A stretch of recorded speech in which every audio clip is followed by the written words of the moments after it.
இங்க ஈஷா யோகால நாங்க நிறைய பாக்குறோம். நிறைய ஃபாரினர்ஸ் வந்து எக்ஸசைஸ் பண்றாங்க. அது யோகா பர்டிகுலரா. ஏன்னா மேக்ஸிமம் பீப்புள் இங்க வர்றது யோகா பண்றதுக்குன்ற மாதிரி ஒரு வெளியிருந்து பாக்குறவங்களுக்கு இருக்கும். அதை பத்தி உங்க கருத்து என்ன? நம்ம இந்த யோகாங்கிறது தோன்றினதே இந்தியா அப்படிங்கிற நம்மளுக்கு வந்து தெரியும். அதனால உலகத்துல எங்க ஒரு யோகா சொல்லி கொடுக்கக்கூடிய இடம் இருந்தாலும் அவங்க வந்து தேடி வர்றது இந்தியாவா இருக்கு. குறிப்பா நம்ம தமிழ்நாடு ஆன்மீக பூமியா இருக்கும்போது இங்க வந்து கத்துக்கிறதுக்காண்டி நிறைய பேர் வந்து ஈஷாக்கு வர்றாங்க. அவங்க வந்து நிறைய பெனிஃபிட் ஆகுறதுனால திரும்ப திரும்ப நிறைய மக்கள் வந்து வர்றாங்க. ஏன்னா இந்தியா வந்து ஆரிஜின் பிளேஸ் ஆஃப் யோகான்றனால எல்லாரும் இங்க வராங்க. கண்டிப்பா யோகாவினுடைய பிறப்பிடமா இருக்காரு. குறிப்பா தென்னிந்தியாங்கிறது வந்து ரொம்ப ரொம்ப யோக கலையில உச்ச நிலையில வாழ்ந்த ஒரு மனிதர்கள் வாழ்ந்த ஒரு பூமியா இருக்கு. வெள்ளையங்கிரி மலையும் ஒரு யோகிகள் வாழ்ந்த பூமியினால இந்த பிளேஸுக்கு மக்கள் வந்து தேடி வர்றாங்க. அவங்களுக்கு யூஸ்ஃபுல்லா இருக்கு, அதனால அவங்க பண்றாங்க.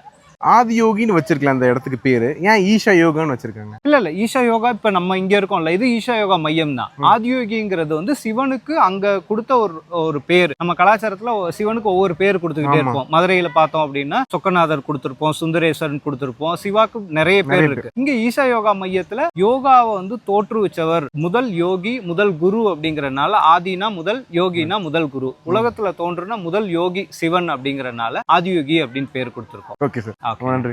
நன்றிண்ணா.